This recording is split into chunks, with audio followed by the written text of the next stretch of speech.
मित्रांनो, असा एक गहन विषय मी तुमच्यासमोर घेऊन आलो आहे. तो विषय आहे अकाली मृत्यू.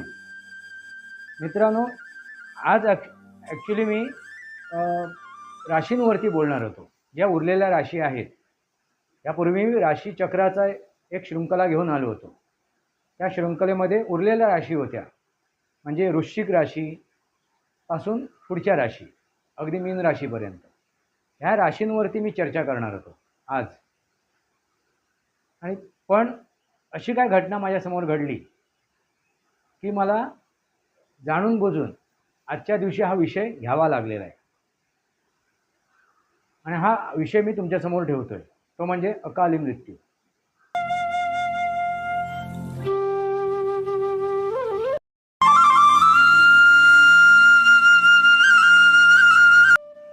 नमस्कार मित्रांनो, सनातनी वास्तव या माझ्या शृंखलेमध्ये पुन्हा एकदा आपलं स्वागत. मी आपला मित्र राजेश वासंती साबाजी किळोस्कर. मित्रांनो, असा एक गहन विषय मी तुमच्यासमोर घेऊन आलो आहे. तो विषय आहे अकाली मृत्यू. मित्रांनो, आज ॲक्च्युली मी राशींवरती बोलणार होतो. ज्या उरलेल्या राशी आहेत, यापूर्वी मी राशीचक्राचा एक शृंखला घेऊन आलो होतो.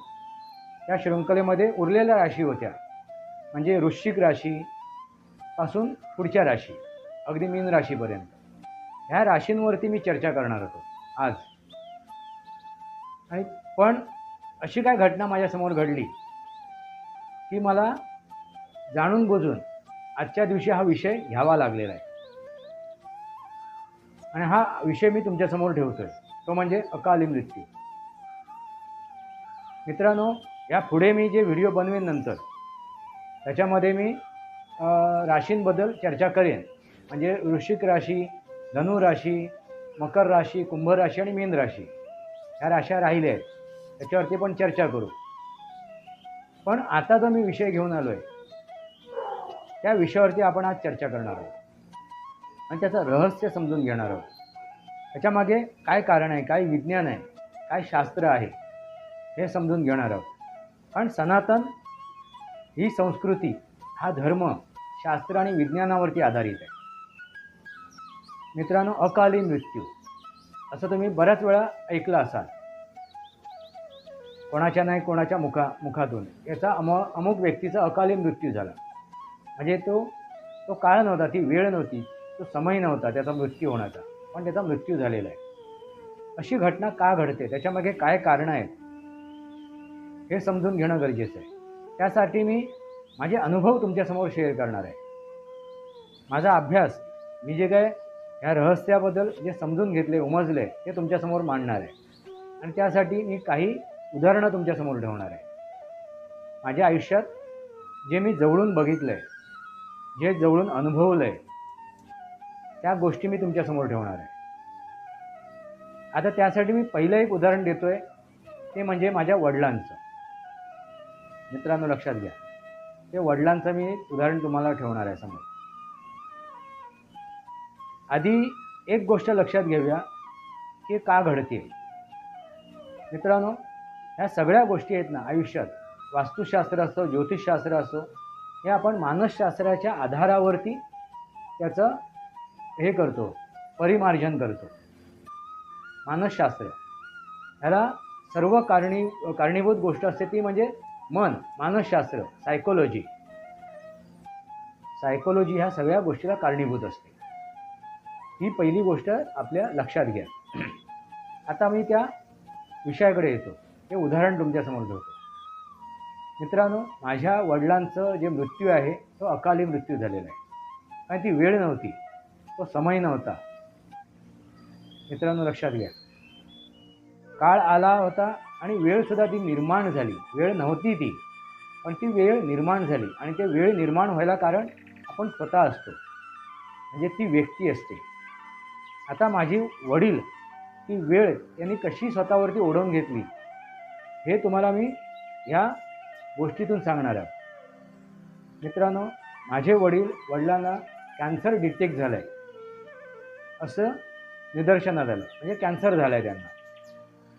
पण ज्यावेळी त्यांना कॅन्सर झालं असं कळलं, त्यावेळी त्यांनी सुरुवातीला कुटुंबापासून, म्हणजे आमच्यापासून, मुलांपासून आणि आपल्या पत्नीपासून म्हणजे माझ्या आईपासून ती गोष्ट लपवली.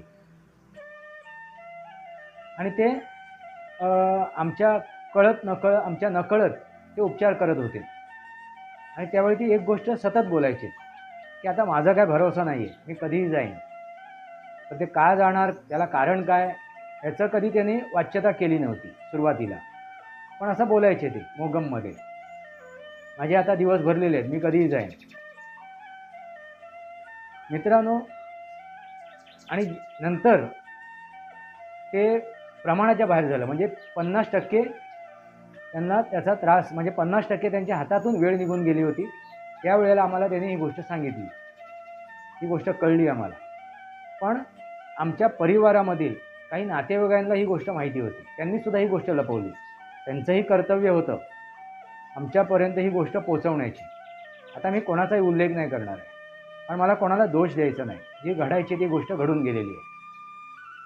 पण त्यावेळी ती गोष्ट त्यांनी लपवली, त्यामुळे ते वास्तव आम्हाला कळलं नाही. सुरुवातीला जर त्यांनी आमच्या निदर्शनात आणून दिलं असतं तर आम्हीसुद्धा, त्यांची मुलं, आम्हीसुद्धा तत्परतेने काहीतरी केलं असतं, त्याच्यावर तो उपाययोजना शोधल्या असत्या. असो मित्रांनो, तर 50% हातातून वेळ निघून गेल्यानंतर आम्हाला ती गोष्ट कळली, त्यांनी सांगितली. आता हे लपवण्याचं कारण काय होते मित्रांनो, बऱ्याच वेळा मला ही गोष्ट निदर्शनात आली आहे. बऱ्याच नातेवाईकांचा ह्या कारणामुळे, ह्या आजारामुळे निधन झालेलं आहे. सुरुवातीला त्यांनी त्या गोष्टी लपवल्या. त्याला कारण का, तर एक शरम, लाज, लज्जा. का, तर कॅन्सर झाला आहे म्हणजे त्यांनी त्या व्यक्तीला काहीतरी हे असणार, काय नशा असणार, तो नशेबाज असणार, असं गृहीत धरलं जाते. म्हणजे कोणाला दारूची नशा आहे, सिगरेटची नशा आहे, तंबाखूची नशा आहे, अशाच व्यक्तींना हा कॅन्सर होतो, असा एक ग्रह आहे, अशी एक मानसिकता आहे. मित्रांनो, कॅन्सर होण्यासाठी फक्त हीच कारणं महत्त्वाची नसतात, हीच कारणं नसतात, त्याच्या व्यतिरिक्तसुद्धा कारणं आहेत. चुकीचा औषधोपचार किंवा चुकीचं राहणीमान किंवा चुकीचा आहार यानेही कॅन्सर होऊ शकतो. कॅन्सर म्हणजे काय, कॅन्सर या रोगाची व्याख्या काय आहे, तर पेशींची अनियमित वाढ होते. ज्या पेशी आहेत आपल्या शरीरात त्यांची अनियमित वाढ, ते नियंत्रणाच्या बाहेर जातात आणि त्यांची वाढ होऊन त्याची गाठ निर्माण होते. मग तो रक्ताचा असो, रक्तामध्ये ज्या पेशी आहेत त्याची अनियमित वाढ व्हायला सुरुवात होते. मित्रांनो, म्हणजे पेशींची अनियमित वाढ होणं म्हणजे कॅन्सर, नियंत्रणाच्या बाहेर जाणं. मित्रांनो, त्याचप्रमाणे माझ्या वडिलांची सुद्धा एक भावना निर्माण झाली होती की मला कॅन्सर झाला आहे, आणि त्यांनी ती गोष्ट लपवली होती. आणि ज्यावेळी कळलं त्यावेळी 50% आमच्या हातातून ती परिस्थिती हाताबाहेर निघून गेली होती. त्यानंतरसुद्धा ज्यावेळी मला कळलं, आता बाकीच्यांचे विषय सोडून द्या, मला ज्यावेळी गोष्ट कळली त्यावेळी मी वडिलांना एकच गोष्ट सांगितली की आज तरी माझ्या मते, माझ्या अभ्यासानुसार, माझ्या माहितीनुसार त्याच्यामध्ये ॲलोपॅथिकमध्ये कुठलंही औषध नाही आहे, अशी कुठलीही व्यक्ती पूर्णपणे बरी झाली आहे असं माझ्या ऐकिवात नाही आहे.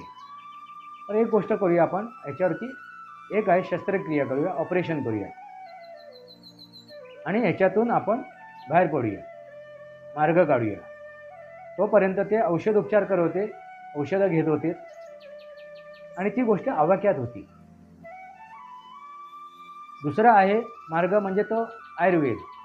आता आयुर्वेदावरती याच्यावरती ट्रीटमेंट देणारे आहेत, पण अगदी छाती ठोक सांगणारी अशी व्यक्ती माझ्यासमोर कोण नव्हती की हा रोग मी पूर्णपणे 100% बरा करू शकतो. आयुर्वेदाचा मंत्र आहे, रोगा अगोदर औषध जन्माला येते. हा निसर्गाचा नियम आहे मित्रांनो. रोगा अगोदर औषध जन्माला येते म्हणजे निसर्गच जन्माला घालतो, म्हणजे आयुर्वेद. मित्रांनो, लक्षात आलं का? म्हणून माझा आयुर्वेदावरती पूर्ण विश्वास आहे, 100% विश्वास आहे. कारण निसर्गातूनच हा रोग निर्माण होतो आणि निसर्गातूनच हे औषध निर्माण होते. निसर्गच औषध निर्माण करतो, असो विषय मित्रांनो. तर त्यानंतर मी शोधायला सुरुवात केलं. अगदी महाराष्ट्र पिंजून काढला मी. महाराष्ट्राच्या बाहेरसुद्धा प्रयत्न केले, शोधायचा प्रयत्न केला.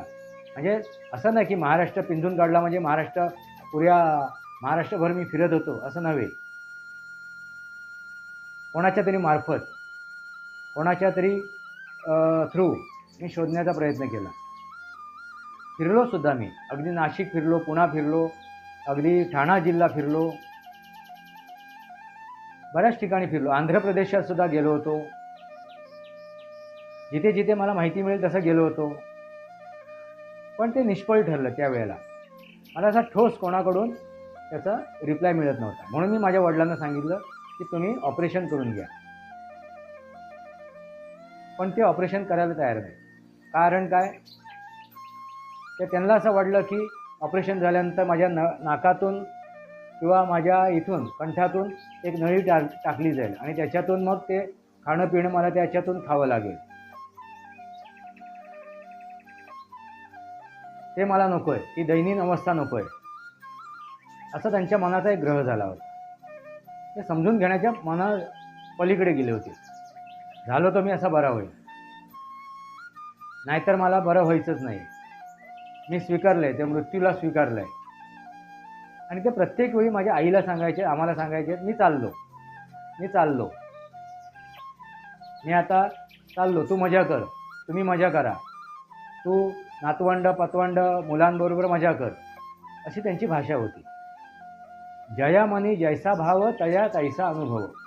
म्हणजे पहिल्यांदा ते स्वतः नकारात्मक झाले होते. सुरुवातीला ते स्वतःच नकारात्मक झाले होते. मी चाललो. आणि ज्यावेळी त्यांना कळलं त्यावेळेपासून, म्हणजे 50% नंतर आम्हाला कळलं, पण त्याच्या अगोदर त्यांना कळलं होतं ना कधी सुरुवात झाली ती. मग त्यावेळेपासून मी चाललो. म्हणजे त्यांनी कधी ती सकारात्मक पकडलंच नाही की मी ह्या गोष्टीवरती मात करीन, ह्या रोगावरती मात करीन आणि माझं आयुष्य मी जगेन. ही पहिली त्यांची नकारात्मकता निर्माण झाली. मित्रांनो, त्याच अगोदर म्हणजे त्यांनी रिटायरमेंट घेतली होती, व्हॉलंटियर रिटायरमेंट घेतली होती आणि त्यांना जगायचं होतं, गावाला जाऊन राहायचं होतं, गावचं आयुष्य त्यांना काढायचं होतं, आपल्या आईसोबत राहायचं होतं. त्यांची आई त्यावेळेला हयात होती. मित्रांनो लक्षात घ्या. आणि त्यानुसार ते सर्व आराखडा करत होते, प्लॅनिंग करत होते. त्यांची पत्नी म्हणजे माझी आई, ती सुद्धा तयार होती. चला की मी आता गावाला जाऊन राहीन. ते माझ्या मागे तेवढी तकाजा लावला होता त्याने, तू लग्न कर आणि इथे राहा. तुला गावाला, मला तेवढे गावाला पाठवत होते, मी गावाला गेलो नव्हतो. मग आता तू इथे राहा, मी गावाला जातो, इकडची गोष्ट तू सांभाळ. इथपर्यंत सर्व विषय झाले होते. ते गावाला गेले. गावाला त्यांनी सर्व प्लॅनिंग केली होती आणि त्यानंतर गावावरून आल्यानंतर ही गोष्ट त्यांना काही महिन्यानंतर त्यांच्या नजरेसमोर ही गोष्ट आली. मित्रांनो लक्षात घ्या. आता याच्या मागे अनेक कारणं आहेत. मित्रांनो लक्षात घ्या. माणूस काय होतो? दिशाहीन होतो, भरकटतो. त्याला अनेक कारणं आहेत. एकतर त्याची स्वतःची मानसिकता. दुसरी गोष्ट म्हणजे तुम्हाला मंत्रतंत्राबद्दल मी बोललेलो आहे. मंत्र म्हणजे मनावरती ताबा मिळवणं आणि तंत्र म्हणजे तनावरती ताबा मिळवणं. ह्याच्यावरती मी सविस्तर एक व्हिडिओ बनवेनच. पण थोडक्यात तनावरती आणि मनावरती जे तंत्र, ताबा मिळवण्याचे जे तंत्र आहे त्याला मंत्र आणि तंत्र म्हणतात. मग आपण स्वतःही स्वतःच्या मनावरती त्या मंत्राने किंवा त्या तंत्राने ताबा मिळवू शकतो आणि स्वतःला आपण आपल्या काबूमध्ये आणू शकतो, आपल्या भल्यासाठी किंवा इतरांच्या भल्यासाठी. तसंच इतर व्यक्तीसुद्धा, ज्याला मांत्रिक आणि तांत्रिक म्हणतो आपण, असे व्यक्तीसुद्धा एखाद्याच्या व्यक्तीच्या मनावरती आणि तनावरती ताबा मिळवू शकतात. मित्रांनो, याला आपण मांत्रिक आणि तांत्रिक क्रिया म्हणतो. जसं आपण स्वतःवर मिळवू शकतो तसं दुसऱ्यावरही मिळवू शकतो. हिप्नोटिझम हा शब्द तुम्ही ऐकला असाल. हिप्नोटिझमने आपण काय करतो? एखाद्याला संमोहित करतो, मोहित करतो, हिप्नॉट करतो. म्हणजे आपण एक त्रयस्थ व्यक्ती एका व्यक्तीला काय करते? संमोहित करते, हिप्नॉट करते. म्हणजे हे तर तुम्हाला माहितीच असेल ना. मग तसाच हा प्रकार आहे. पण त्याला तो करण्याचा प्रकार वेगळा आहे, त्याची प्रक्रिया वेगळी आहे, त्याची क्रिया वेगळी आहे. आता हे मी तुम्हाला का सांगू शकतोय, कारण त्याचे अनुभव मी घेतलेले आहेत, त्या गोष्टीचा अभ्यास मी केलेला आहे. आणि हे काय रॉकेट सायन्स नाही आहे, हे काय चमत्कार नाही आहे, हे विज्ञान आहे. पंचमहाभूत अग्नी, वायू, जल, आकाश, पृथ्वी या 5च्या तत्वावरती जर आपण नियंत्रण आणलं, अंमल मिळवलं, तर कोणीही ते साध्य करू शकतो, स्वतःसाठी किंवा इतरांसाठी. मित्रांनो लक्षात घ्या, आज काही अंशी मी ह्याच्यावरती नियंत्रण मिळवलेलं आहे, या 5ची तत्वावरती. एक तत्व माझं जन्मताच ॲक्टिव्ह होतं, ते म्हणजे भूमितत्व. आणि त्याचमुळे मी एका ह्याच्यावरती यूट्यूबवरती त्याचा मी उल्लेख केलेला आहे. मी आणि माझा संघर्ष या माझ्या व्हिडिओमध्ये, बोलायचं तरी काय ह्या माझ्या यूट्यूब चॅनलवरती त्याचा मी उल्लेख केलेला आहे की त्या भूमितत्व हे माझं ॲक्टिवेट असल्यामुळे जन्मजात, त्यामुळे मला असं हे दिसायचे, ती ऊर्जा दिसायची, ज्याला आपण आत्मा म्हणतो, असे नजरेने दिसायचे. असो मित्रांनो, हा आता विषय महत्त्वाचा नाही. त्यामुळे मी घाबरत होतो, पळत होतो. आता मी 100% स्टेबल आहे, त्या मला ते कळून चुकलेलं आहे. मित्रांनो, म्हणजे थोडक्यात आपण ह्या 5 तत्वांवरती जर अंमल मिळवलं तर आपण काहीही करू शकतो. काहीही म्हणजे चांगलं किंवा वाईट. आता काय करायचं हे त्याच्या मनावरती. त्याचा एक शस्त्र सूर्य आहे, त्या सुरीचा वापर चिरफाड करून, म्हणजे ऑपरेशन करून एखाद्याचा जीव वाचवायचा आहे, सिझरिन करून एखाद्याचा जीव वाचवायचा आहे, की एखाद्याच्या पोटात खुपसून त्याचा जीव घ्यायचा आहे, हा ज्याचा त्याचा प्रश्न आहे. म्हणजे निष्णात सर्जन व्हायचं आहे, डॉक्टर व्हायचं आहे, की एखाद्याचा खून करून हत्यारा व्हायचं आहे, हा ज्याचा त्याचा प्रश्न आहे. असो मित्रांनो, तर हे त्याच्या मागचं काय लॉजिक आहे, हे सत्य आहे, वास्तव आहे. मग हे सर्व गोष्टी कुठे काम करते, तर आपल्या मनावरती आणि तनावरती. तर अशाच प्रकारे तांत्रिक मांत्रिक क्रिया होऊ शकते, आणि ती सुद्धा क्रिया त्यावेळी माझ्या वडिलांवरती झालेली आहे. आणि त्याचा उल्लेख माझ्या वडिलांनी बऱ्याच वेळा केलेला आहे माझ्यासमोर. आणि एका वेळेला तर त्यांनी माझ्यासमोर हा त्याचा खुलासासुद्धा केलेला आहे त्या गोष्टीचा, की मला ह्या गोष्टीची जाणीव होते. पण ह्याच्यावरती कोण विश्वास ठेवणार नाही, कारण काय म्हणतात, अंधश्रद्धा. मग जर एवढंच त्या तांत्रिकमध्ये ताकद आहे, तर तुम्ही त्या बॉर्डरवर नेऊन बसवा ना, सैनिक कशाला पाहिजेत. मित्रांनो, इथे ते डायरेक्ट कुठल्याही गोष्टी काम नाही करत, कृती नाही होत, कार्यरत नाही होत, ॲक्शन नाही होत. ती समोरच्याच्या मार्फत होते. ज्याच्यावरती जी कार्य होतं तो स्वतः विचलित होतो, तो त्याच्यानुसार वागायला लागतो, त्याच्या मनावरती कंट्रोल होतो, त्याच्या तणावरती कंट्रोल होतो, आणि तो नियंत्रणामध्ये येतो, आणि त्याला पाहिजे तसं तो त्याच्याकडून ती कृती करत जातो, आणि तो चुकीच्या मार्गाकडे वाहत जातो, चुकीचे निर्णय घ्यायला सुरुवात करतो. तसंच माझ्या वडिलांसोबत सुद्धा ही गोष्ट झाली होती. एकतर स्वतःची त्यांची मानसिकता ढासळली होती, ते कळल्यानंतर त्यांचा स्वतःच्या मनावरचा कंट्रोल तुटला होता, आणि त्यानंतर जे त्यांनी निर्णय घेत गेले ते चुकीचे होते, तो आजार बरा करण्यासाठी. मग त्याने ऑपरेशन करायची तयारी दर्शवली नाही, अमान्य केलं. मला त्याने ऐकूनसुद्धा दाखवलं, तू कोण मला सांगणार, आणि मी तुझं ऐकू काय, मला योग्य अयोग्य कळते, आणि बऱ्याचशा गोष्टीत असं होतो गोष्ट. त्यानंतर त्याने रेडिएशन घ्यायची सुरुवात केली. कारण आता औषध उपचाराने ते बरं होत नाही असं त्यांच्या निदर्शनात आलं. मग त्याने रेडिएशन घ्यायची तयारी केली, आणि त्या रेडिएशनच्या दरम्यान आम्हाला ही गोष्ट कळली. कारण सुरुवातीला ते रेडिएशन घ्यायला एकटेच जायचे, ते मला घेऊन बरोबर जात नव्हते, काय मी तसा काय अपंग झालेला नाही, मला कोणाच्या सपोर्टची गरज नाही, मला कोणाच्या आधाराची गरज नाही, अशा आविर्भावात ते वावरत होते. आणि पण जशी त्यांची तब्येत खचत गेली रेडिएशनमुळे, मित्रांनो लक्षात घ्या, त्यांची आणखीन तब्येत खालावत गेली. आणि मग मी त्यांच्यासोबत जायला लागलो आणि 4-5 सेटिंग मी त्यांच्यासोबत गेलो. पण जी शेवटची सेटिंग पर्यंत, म्हणजे एक शेवटची सेटिंग आम्ही केली, म्हणजे त्याच्यानंतरसुद्धा होती सेटिंग, पण ती शेवटची सेटिंग ठरली. का ठरली? ज्यावेळी आम्ही गेलो होतो ते घ्यायला, त्यावेळी ते डॉक्टरांच्या केबिनमध्ये गेले. तिथे जिथे त्यांना रेडिएशन द्यायचं होतं तिथे ते गेले. मी बाहेर बसलो होतो केबिनच्या बाहेर, अगदी दरवाजाच्या बाजूलाच. ते आतमध्ये गेले, रेडिएशन घेऊन ते बाहेर आले. पण येताना ते विसरलेत फाईल, त्या केस पेपरची, त्या सर्व त्यांच्या ह्याची आजारावरती जी फाईल तयार होती ती विसरली होती डॉक्टराच्या त्या टेबलावरती. तर ते आणण्यासाठी परत निघाले. तेव्हा मी म्हणालो तुम्ही बसा, मी येतो घेऊन. नाही, मी जातो, मला काही बोलायचं पण डॉक्टरबरोबर, काही प्रश्नसुद्धा विचारायचे. असं म्हणून ते परत निघालेत केबिनकडे. तो केबिनचा दरवाजा उघडा होता. मी त्यांच्या मागून निघालो, कारण ते नुकतेच रेडिएशन घेऊन आले होते. तर काय चक्कर आली, काय झालं, तर लगेच त्यांना सांभाळण्यासाठी मी त्यांच्या मागेच होतो. आणि ते थबकले त्या डॉक्टरच्या केबिनच्या दरवाज्यात. तर मी सुद्धा थांबलो.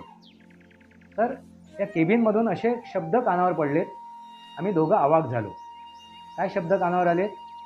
तर तो डॉक्टर ज्यांनी ते रेडिएशन दिली, जो उपचार करत होता माझ्या वडिलांवरती, तो डॉक्टर समोरच्या एका डॉक्टरशी बोलत होता फोनवरती. लँडलाईन होतं त्यावेळेला. आणि तो डॉक्टर कोण होता? तर आजगावकर, माहीमचे हॉस्पिटल, रहेजा हॉस्पिटल, म्हणजे जे डायबिटीससाठी प्रसिद्ध आहे. आमचा गाववाला, बाबांचा मित्र, जवळची, म्हणजे अगदी मैत्री झाली होती. कारण माझे वडीलसुद्धा डायबिटीस पेशंट होते आणि आईसुद्धा. आणि वरच्यावर तिथे ट्रीटमेंटला ते जात होते. त्यामुळे त्या डॉक्टरशी, गाववाला पण आणि मराठी माणूस, त्यामुळे चांगली दोस्ती झाली होती. अशा व्यक्तीशी तो डॉक्टर बोलत होता, बॉम्बे हॉस्पिटलचा डॉक्टर. तुमचं गिऱ्हाईक येऊन गेलं. काय शब्द वापरले त्यांनी? तुमचं गिऱ्हाईक येऊन गेलं, तुमचं कमिशन तुम्हाला पोचेल. म्हणजे मित्रांनो लक्षात घ्या, हे वैद्यकीय क्षेत्र कुठल्या थराला गेलेलं आहे. हे वैद्यकीय क्षेत्र कुठल्या थराला गेलेलं आहे. दुकान, मित्रांनो, एक व्यवसाय झालेला आहे. त्यांना त्या रोग्याशी, त्या मरीजशी काही लेणं देणं नाही, त्या आजाराशी काही लेणं देणं नाही. तो बरा होतोय, तो त्याच्यातून सावरतोय, नाही सावरतोय, जगतोय, मरतोय, त्यांच्याशी काही लेणं देणं नाही. असं मित्रांनो, पण तोपर्यंत वेळ हाताच्या बाहेर निघून गेली होती. जी गोष्ट करू नये त्यासाठी मी त्यांना एक हे लावलं होतं, तगादा लावला होता. त्यांनी ती गोष्ट करून मोकळे झाले होते. म्हणजे मी 4-5 दिवस त्यांच्यासोबत गेलो, त्याच्या अगोदर एक 10-15 त्यांनी ती रेडिएशनची थेरपी घेतली होती. म्हणजे ऑलरेडी ते खालावली होती तब्येत त्यांची. कारण त्या पेशी, जी काय ती गाठ वाढली आहे, त्या गाठीला संपवण्यासाठी ज्यावेळी ते रेडिएशन घेतलं जाते त्यावेळी इतर ऑर्गनवरती त्याचा परिणाम होत असतो. कारण अगदी अचूक तेवढ्याच विषयावरती ती गोष्ट होत नाही. आणि जो रेडिएशनचे किरण त्याच्यापर्यंत पोचत असतात त्यावेळेला इतर भागांवरती सुद्धा त्याचा परिणाम झालेला असतो. आणि त्याप्रमाणे त्यांच्या त्या अन्ननलिकेला ती गाठ झाली होती असं म्हणणं होतं, असा तो विषय होता. तर त्या अन्ननलिकासुद्धा डॅमेज झाली होती त्या रेडिएशनमुळे. ठीक आहे. मग आम्ही ती गोष्ट कळल्यानंतर आम्ही गोष्ट ती स्थगित केली. आता ह्यापुढे बॉम्बे हॉस्पिटलमध्ये जायचं नाही, ही ट्रीटमेंट घ्यायची नाही. मग तो म्हणतो त्याचा आयुर्वेद करूया आपण. मग मला त्या मधूच्या, म्हणजे माझ्या काकाच्या सासऱ्यांनी सांगितलं, असं असं एक वैद्य आहे वडाळ्यामध्ये, असं ते मला म्हणाले. आपण त्यांच्याकडे जाऊया, त्यांच्याकडून ट्रीटमेंट चालू करूया. आणि मग आम्ही त्या दिवशी, ज्या ठरलेल्या दिवशी आम्ही वडाळ्याला गेलो, त्या वैद्याकडे त्याच्या घरी पोचलो. पण त्या दिवशी नेमकी ती व्यक्ती घरी नव्हती. ठरलेल्या वेळेत, ठरलेल्या अपॉइंटमेंटनुसार आम्ही गेलो होतो, पण काय त्यांना इमर्जन्सी आली होती. त्यांच्या कौटुंबिक काहीतरी प्रश्न होता, गावाकडे ते निघून गेले होते. आणि त्यावेळी लँडलाईन होतं, त्यामुळे असा काय प्रश्न येत नव्हता की मोबाईल आहे की बाबा लगेच कळवलं असो, पण त्यावेळी ते भेटले नाही. ते एक आठवड्याभरानंतर येणार होते. मग आठवडाभर आम्ही थांबायला हवं होतं. असं आम्ही ठरवलं की आठवडाभर आम्ही थांबू. पण त्या दरम्यान बोललो ठीक आहे आता निघूया. ते थोडे नाराज झाले, वैद्य भेटला नाही. मग आपण बोललो प्रति पंढरपूर आहे इथे, विठ्ठलाचं मंदिर आहे, त्या पांडुरंगाचं दर्शन घेऊया. म्हणून आम्ही त्या मंदिराकडे वळलो. पांडुरंगाचं दर्शन घेण्यासाठी आम्ही निघालो आणि पायऱ्या चढतोय तर समोरच त्या पुजाऱ्यांनी त्या मंदिराचा दरवाजा बंद केला. ती ग्रिल बंद उडून घेतली. दुपारची वेळ होती, 12:30-1च्या आसपासची गोष्ट आहे. वडील एकदम बोलले, बघ राजू, मला ते राजू म्हणायचे. तोंडावरती देवाने दरवाजा बंद केल्या. कधी कधी आम्ही एकत्र असू, एकटे असतो ते आम्ही मालवणीमध्ये बोलायचो. बघ काय अवस्था येईल, तो वैद्य भेटलो नाही, आता त्या देवांसुद्धा तोंडावरती दरवाजा बंद केल्या. म्हणजे ठीक आहे, नाराज होऊ नका, परत येऊ आपण किंवा आता थांबू आपण. 3-4 वाजता तो उघडेल, दर्शन घेऊनच घरी जाऊ, तोपर्यंत काहीतरी खाऊ आपण. मग आम्ही तिथे मंदिराच्या त्या पायऱ्यांवरती बसलो. प्रतीक्षा करूया, बघूया. तुम्हाला वाटलं इथे बसायची, आपण बसू इथे थोड्या वेळ त्याच्या परिसरामध्ये मंदिराच्या गप्पा. आणि मग तिथे जी आम्ही गप्पा मारल्या, म्हणजे आम्ही चर्चा केली, बऱ्याचशा गोष्टी केल्या, बऱ्याचशा चर्चा झाल्या. अगदी कौटुंबिक चर्चा झाली. प्रत्येक मुलांवरती त्यांनी माझ्याशी, म्हणजे माझ्या बरोबर इतरांबद्दल सुद्धा त्यांनी माझ्याशी चर्चा केली, बऱ्याचशा गोष्टी. पण त्यामध्ये महत्त्वाची गोष्ट काय, आता ह्या विषयाला अनुसंगून, ते म्हणजे ते काय म्हणाले, राजू माका जगाचा रे. राजू माका जगाचा रे म्हणजे काय म्हणाले ते, राजू मला जगायचं आहे रे. मी त्यांना म्हणालो, इतके दिवस तुमचा जो पालुपात चालू होतं, मला मरायचं आहे, मी चाललोय, आईला सांगत होता मी चाललो, तू मजा कर, पोराबाळांमध्ये नातवं पांडवांमध्ये मजा कर, मी चाललो. मी त्यावेळी तुम्हाला म्हणत होतो, तुम्ही मरण मागाल, तुम्ही आता मरायचं आहे म्हणताय, पण ज्यावेळी तुम्हाला जगायची इच्छा होईल त्यावेळी तुम्ही जगू शकणार नाही. मी तुम्हाला प्रत्येक वेळी सांगत होतो की वेळ येऊ देऊ नका. तुम्हाला जेवढी जगायची इच्छा होईल तेवढी हातातनं वेळ निघून गेलेली असेल, अशी परिस्थिती आणू नका. ठीक आहे, चला, लेट आहे, दुरुस्त आहे, उशीर झाला, पण ठीक आहे, वेळेवर आलो असं आपण समजूया. मी सुद्धा ते सकारात्मक पकडलं. आठवड्याभरानंतर येऊया आणि याला भेटूया वैद्याला आणि उपचार चालू करूया. तोपर्यंत मी सुद्धा शोधतोय आणखीन कोण भेटतोय का, जो ठाम मला त्याचा आत्मविश्वासाने सांगू शकतो की हा मी रोग पूर्णपणे बरा करू शकतो. पण आता तुम्हाला कळलेलं आहे की हा वैद्य बरा करेल, पण जाऊया. मग ते म्हणाले ठीक आहे, मग आपण परत येऊ, त्यावेळी विठ्ठलाचं दर्शन घेऊ. तोपर्यंत माझ्या मते 3-3:15 झाले होते आणि कळलं की 4:30-5 वाजता मंदिर खोलणार, म्हणजे 4 नंतर. तर आता इतका वेळ बसण्यापेक्षा निघूया आपण. मग तिने आम्ही नाश्ता वगैरे केला. मित्रांनो लक्षात घ्या, तिथे त्यांनी हे खाल्लं, काय ते उत्तप्पा, त्यांचा आवडता विषय होता, आणि मी डोसा खाल्ला. आणि मग आम्ही निघालो, जेवणाची वेळ झाली होती, घरी आलो. पण त्यांची अशी काय मनस्थिती निर्माण झाली, त्यांना जगायची इच्छा निर्माण झाली होती ना मित्रांनो, त्यामुळे त्यांना धीर नव्हतं. नाही, मी आता ऑपरेशन करून घ्यायला तयार आहे, तू म्हणवतास ना. मी म्हणालं, बघा आता ती स्थिती नाही आहे. माझ्या माहितीनुसार तुमची अन्ननलिका किंवा इतर ऑर्गनसुद्धा डॅमेज झालेले असणार, माझ्या अभ्यासानुसार, माहितीनुसार. तर आता ही वेळ नाही आहे. आता आपण ठरल्याप्रमाणे आठवड्यानंतर त्याच्याकडून परत त्याला कॉन्टॅक्ट करून आपण ते वैद्यकीय उपचार करूया. आणि त्यावेळेला आम्ही माझ्या काकाच्या सासूरवाडीला सुद्धा जाऊन आलो होतो. बरेच वर्ष त्या सासूरवाडीला माझे काका वडील गेले नव्हते, पण आम्ही जाऊन आलो होतो. मी त्यांना सांगितलं, चला जाऊन येऊया, आता वेळ आहे आपल्याकडे म्हणून आम्ही 3 वाजता तिथून निघालो. असं तो विषय महत्त्वाचा नाही आहे. आणि त्यावेळी ते सासरे पण म्हणालेले, खरोखर याच्याकडून अनेक जणांना अनुभव आलेला आहे, तर तुम्ही तो ट्रीटमेंट करून द्या. असो विषय. तर मी तर ऐकायला तयार नाही, मी आता ऑपरेशन करून घ्यायला तयार आहे. तो कधी करेल, त्याचा किती उपचार होईल, किती फरक पडेल, किती वर्ष जातील, किती काय त्रास, ते मला आता वाट नाही बघायची. मग त्यांनी मोठ्या भावाशी संपर्क साधून त्यांनी बोलावून घेतलं आणि मग ते चेकअप करायला, शहानिशा करायला ते टाटा हॉस्पिटलमध्ये गेले. पण बघा मित्रांनो, वेळ कशी असते. आपला हट्ट, आपण घेतलेला चुकीचा निर्णय, त्या चुकीच्या निर्णयामध्ये ज्यावेळी ते गेले, तिथे ते चेक करण्यासाठी दुर्बीण आतमध्ये टाकणार होते घशातून. आता नक्की तिथे काय काय घडलं हे मला माहिती नाही, पण जी काय माहिती मिळाली आहे त्या माहितीनुसार तुम्हाला सांगतो. जी काय मी नंतर माहिती मिळवली, माहिती मिळाली आणि मी मिळवली सुद्धा नंतर. का तर मला समजायला हवं होतं असं का घडलं, अचानक का घडलं.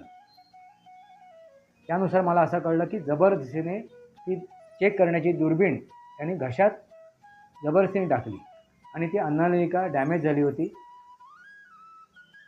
त्याच्यावरती आघात झाला. मित्रांनो बघा, आपण कसे काय चुकीचे निर्णय घेत जातो आणि ते आपण आपलं मरण कसं ओढवतो आपल्यावरती. ती घटना त्यावेळी घडली होती. आदल्या दिवशी त्या व्यक्तीने, माझ्या वडिलांनी नाचणीची भाकरी माझ्या बहिणीने बनवलेली, भाजी वगैरे, अगदी दोन एक भाकऱ्या अगदी आदल्या रात्री, म्हणजे संध्याकाळचं जेवण, रात्रीचं जेवण त्यावेळी खाल्लेली व्यक्ती दुसऱ्या दिवशी ज्यावेळी तिथे ट्रीटमेंट, ते चेकअप करून आल्यानंतर त्यांना साधं लिक्विडसुद्धा जायला तयार नव्हतं आणि पिल्यानंतर बाहेर पडताना थुंकीतून रक्तसुद्धा पडायला लागलं होतं. मग नक्की काय घडलं, तर ती अन्ननलिका डॅमेज झाली होती. मित्रांनो लक्षात घ्या, होत्याचं नव्हतं करून बसले माझे वडील. त्यावेळी त्यांना सांगितलं, बघितलं मी तुम्हाला सांगत होतो, थांबा. मग आता काय करणार. मग 2 दिवसांनी त्यांना जवळच्या एका हॉस्पिटलमध्ये ॲडमिट केलं आणि नंतर त्यांची परतीचा प्रवास सुरू झाला. त्याच्यानंतर पण हाताबाहेर गेलं ना मित्रांनो. आधीच परिस्थिती गंभीर होती, त्याच्यात आणखीन त्यांनी गंभीर करून ठेवली. आता ह्याला कारणं काय आहेत, ती जास्त मी कारणं आता सविस्तर तुमच्यासमोर मांडत नाही, पण त्यांनी ती स्वतःवरती ओढवून घेतली. अकाली मृत्यू हातातून, ती संधी होती ती घालवून बसली ती, आणि तो मृत्यू ओढवून घेतला. कारण सुरुवातीला काय, मला मरायचं आहे, जया मनी जैसा भाव तया तैसा अनुभव, तो आलाच ना. आणि घाई. मित्रांनो, अकाली मृत्यू कसा झाला माझ्या वडिलांचा तो तुम्हाला सांगतो. त्याला कारणं पण मी तुम्हाला सांगितलं, त्याच्या मागे तंत्रमंत्रसुद्धा होतं, तांत्रिक मांत्रिक क्रियासुद्धा होती, आणि हे माझ्या वडिलांनी स्वतः सांगितलं आणि मलाही त्याचा प्रत्यय आला होता त्या काळात, त्या परिस्थितीत. पण सांगणार कोण कोणाला, ते प्रूव्ह करू शकत नाही, ते समोर मांडू शकत नाही. पण मित्रांनो, त्याचे हे एव्हिडन्स स्वरूपात माझ्याकडे ही गोष्ट आहे. का वडील जे म्हणालेत, जे काय ते आम्ही चर्चा झाली, जे काय आम्ही बोललो, त्याच्या रेकॉर्डिंग माझ्या चुलत्याच्या सासऱ्याकडे गेलो त्यावेळीची ती रेकॉर्डिंग त्यांच्याकडे आहे आणि त्यांनी लिखित स्वरूपात सुद्धा ठेवलेलं आहे. जे दस्तऐवज आहेत ते माझ्याकडे काही वर्षापूर्वी माझ्या हातात आलेले. पण तोपर्यंत मी हे कोणाला असं प्रूव्ह करू शकत नव्हतो की हे माझ्या वडिलांचं आणि माझं संभाषण झालेलं आहे, आणि हे ह्या गोष्टी त्यांनी मान्य केलेली आहे. मी आता कोणावरही ती ठपका लावत नाही, पण ती वेळ माझ्यावर येऊ नये आणि मी ते सिद्ध करू शकतो. आणि वडील म्हणाले म्हणून नव्हे, त्यांनी लिहून ठेवले म्हणून नव्हे, त्यांनी ते रेकॉर्डिंग करून ठेवले म्हणून नव्हे, तर त्या स्टेजला, त्या पातळीवरती मी पोचलेलो आहे आणि समोरची व्यक्ती आपल्या मुखातून ते वदेल एवढी माझ्याकडे ती क्षमता आहे. मला सांगायची आवश्यकता नाही. तो समोरचा व्यक्ती ज्याने काही गुन्हे केलेले आहेत, जो कोण गुन्हेगार आहे, तो स्वतःच्या तोंडातून हे ओकेल. त्या स्टेजला मी आज आहे. त्या स्तराची मी आता तयारी करून ठेवलेली आहे. मी म्हणालो ना, पंचमहाभूत अग्नी, वायू, जल, आकाश, पृथ्वी, काही अंशी मी त्याच्यावरती नियंत्रण मिळवलेलं आहे. असो मित्रांनो विषय, पण हे आहे, हे वास्तव आहे. अकाली मृत्यू, त्याला कारणं काय आहेत? एक प्रकार काय आहे तर स्वतःवरचा असलेला नियंत्रण आपण घालवून बसणे. त्यासाठी त्याला कारण काय होते तर षडविकार आणि भीती, काम, क्रोध, लोभ, मोह, मदमत्सर. कळलं का? मद म्हणजे अहंकार. बाबाला पण माझा अहंकार झाला होता. आणि भीती त्या काळात. अहंकार कसला तर मी आहे, मी करेन, मी स्वतःला इम्प्रूव्ह करेन, मी स्वतःला हे करेन, म्हणून त्यांनी 50% ती गोष्ट हाताबाहेर जाण्यापूर्वी पूर्वी थांबवून आमच्यापर्यंत पोचू दिली नाही. हा त्यांचा अहंकार होता. आणि नंतर भीती, मी चाललो, माझं आता काय संपलं, ही भीती. ह्या दोन्ही गोष्टींनी त्यांचा अंत केला. आणि तिसरी गोष्ट म्हणजे काय, तंत्रमंत्र, तांत्रिक आणि मांत्रिक. म्हणजे महत्त्वाची गोष्ट सुरुवात कुठून झाली तर तांत्रिक मांत्रिकापासून सुरुवात झाली आणि त्यांच्या मनावरती आणि त्यांच्या तनावरती ताबा मिळवला गेला. मित्रांनो लक्षात घ्या, प्रॉपर्टी, पैसा, तुमचं नाव, हे सर्व आली ना, तुमचं सर्व गोष्टी, त्या गोष्टीला सुरुवात होते. अवतीभोवती असे असुर, दैत्य, राक्षस गोळा होतात त्याला गिळून खाण्यासाठी, त्याला गिळंकृत करण्यासाठी. असो मित्रांनो, हा विषय आहे. अकाली मृत्यू कसा होऊ शकतो तर मनावरती आणि तणावरचा तुमचा नियंत्रण तुटते त्यावेळेला. आणि तोडायला कारणीभूत तिसरी व्यक्तीसुद्धा असते आणि स्वतःसुद्धा त्याच्यात कारणीभूत असतो. बऱ्याच वेळेला एखादी आत्महत्या व्यक्ती करते त्यावेळी दुसरीच व्यक्ती त्याला कारणीभूत असते असं पण नाही. तंत्रमंत्रसुद्धा कारणीभूत असते असं पण नाही. त्याच्या मनात भीती असते की हे हा मी व्यवसाय करतो आहे त्याच्यातून मी बर्बाद झालो, किंवा कौटुंबिक कलह निर्माण झाला, त्याच्यामुळे त्याचं मनाचं संतुलन तुटते, नियंत्रण तुटते आणि तो तणावावरती आणि मनावरती नियंत्रण ठेवू शकत नाही आणि तो आत्महत्या करतो.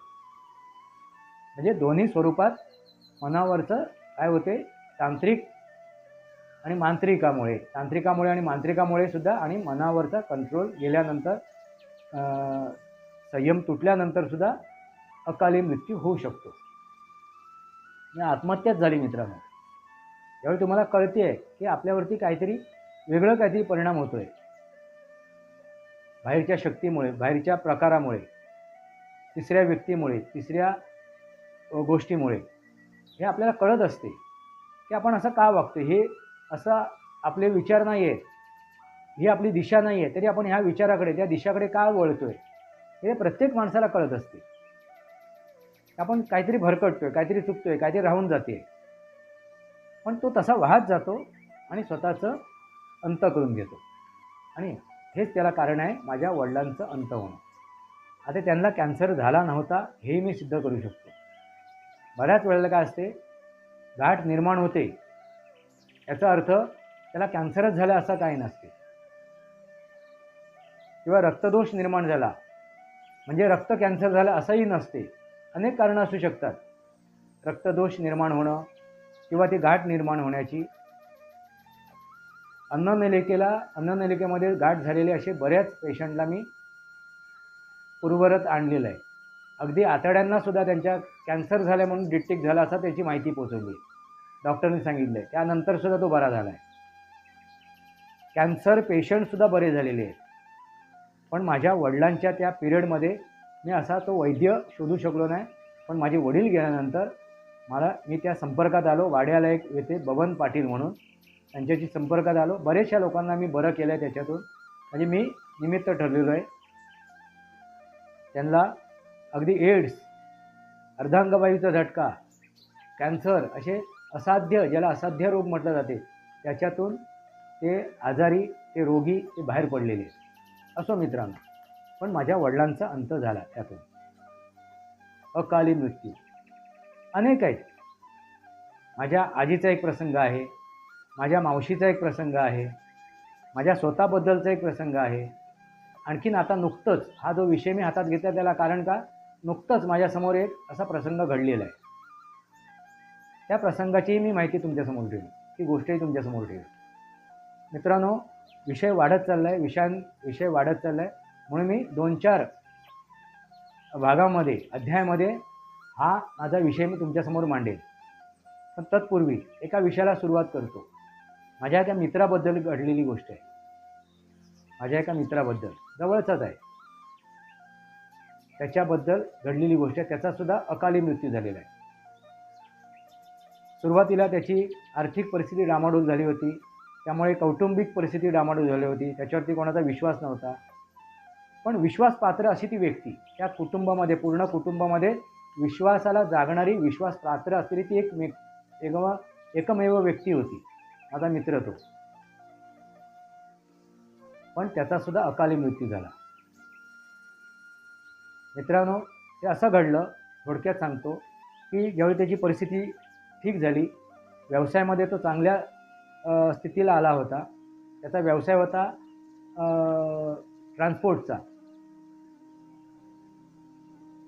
ट्रान्सपोर्टचा विषय त्यांनी चालू केला होता. म्हणजे पब्लिक ट्रान्सपोर्ट आणि सामानाचा ट्रान्सपोर्ट, अशा दोन्ही प्रकारचा. आता त्याच काळामध्ये एक असा प्रसंग घडला. त्यांचे गुरु, ज्यांना तो सद्गुरू मानायचा, त्यांच्या गुरूंचा एक असा मेळावा भरणार होता.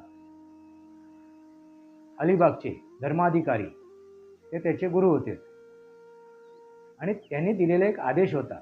ज्यावेळा मेळावा ते करणार होते,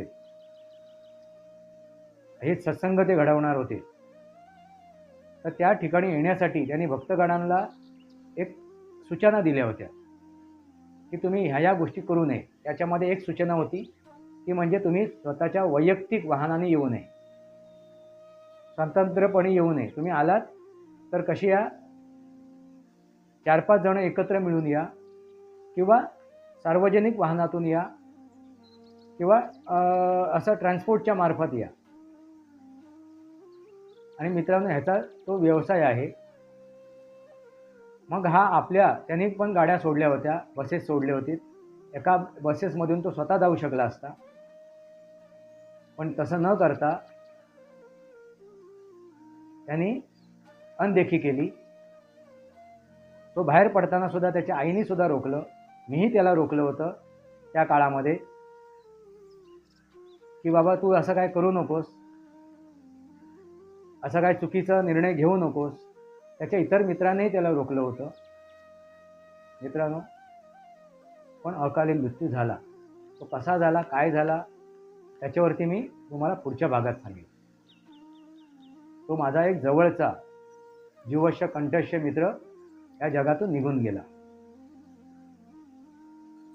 तर असे अनेक उदाहरणं आहेत, अनेक गोष्टी आहेत. मी तुमच्यासमोर एक एक विषय मांडत जाईल, ती एक एक गोष्ट ठेवत जाईल, म्हणजे तुमच्या लक्षात येईल आपल्याला कसं जगायचं आहे, कसं वागायचं आहे, या प्रसंगातून आपल्याला कसं वाचवायचं आहे.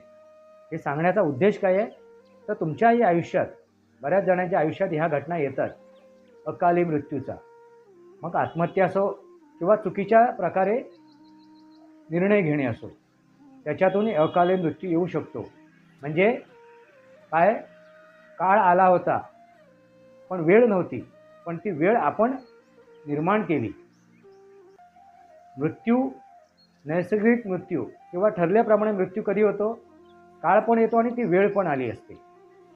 मग तो अपघाती मृत्यू असो किंवा आणखीन कशाही प्रकारचा मृत्यू असो, तो कधी घडतो, ज्यावेळी तो काळसुद्धा आला आणि वेळसुद्धा आली असते, त्यावेळी ती गोष्ट त्याला खेचून नेते, ती गोष्ट त्याला तिथपर्यंत पोचवते. पण इथे काळसुद्धा नव्हता आणि वेळसुद्धा नव्हती, पण आपल्या हट्टापायी, आपल्या भीतीपोटी, आपल्या अहंकारापोटी जर ज्यावेळी ती गोष्ट घडते, त्यावेळी त्याला अकाली मृत्यू म्हटलं जाते. त्यावेळी दोन्ही मी गोष्ट ठेवीन पुढच्या भागामध्ये. नैसर्गिक मृत्यू कसा काय झाला आहे एखाद्या व्यक्तीचा, तेही मी तुमच्यासमोर एक गोष्ट ठेवीन, म्हणजे तुमच्या लक्षात येईल दोघांची तुलना झाल्यावरती.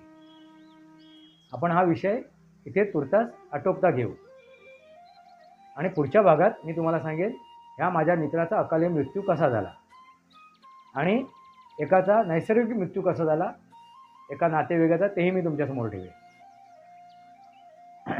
आणि पुढे असलेले इतर विषय तुमच्यासमोर मांडेल. आणि ते सर्व विषय झाल्यानंतर एक 4-5 भागानंतर, या 4-5 अध्यायानंतर मी परत एकदा राशीचक्रावरती बोलेन. वृश्चिक राशीवरती मी माझं भाष्य करेन. त्या वृश्चिक राशीच्या त्या ह्याची कोणाचं, त्या व्यक्तीचं, त्या वृश्चिक राशीचा तो जो हे आहे, व्यक्ती आहे, त्याच्या आयुष्याबद्दल पण मी सांगेन एखादी गोष्ट. म्हणजे एखाद्या वृश्चिक राशीच्या व्यक्तीची गोष्ट मी तुम्हाला सांगेन. जसं मी यापूर्वी इतर राशींबद्दल मी त्यांच्या गोष्टी सांगितलेल्या आहेत. असो मित्रांनो, तर तुमच्या लक्षात आलंच असेल काही अंशी अकाल मृत्यू कसा होतो, का होतो. पुढच्या आपण ज्यावेळी सविस्तर आणखीन बोलत जाऊ त्यावेळी आणखीन आपल्याला कळेल, त्याचा रहस्याचा उलगडा होईल. वास्तव सनातनी वास्तव या माझ्या शृंखलेला सबस्क्राईब करा, बेल आयकॉन दाबा, माझे विचार पडसे लाईक करा, आपले विचार कमेंट बॉक्समध्ये द्या. तुर्तास इतकंच. भारत माता की जय. वंदे मातरम. जय भारत, जय महाराष्ट्र, जय सनातन.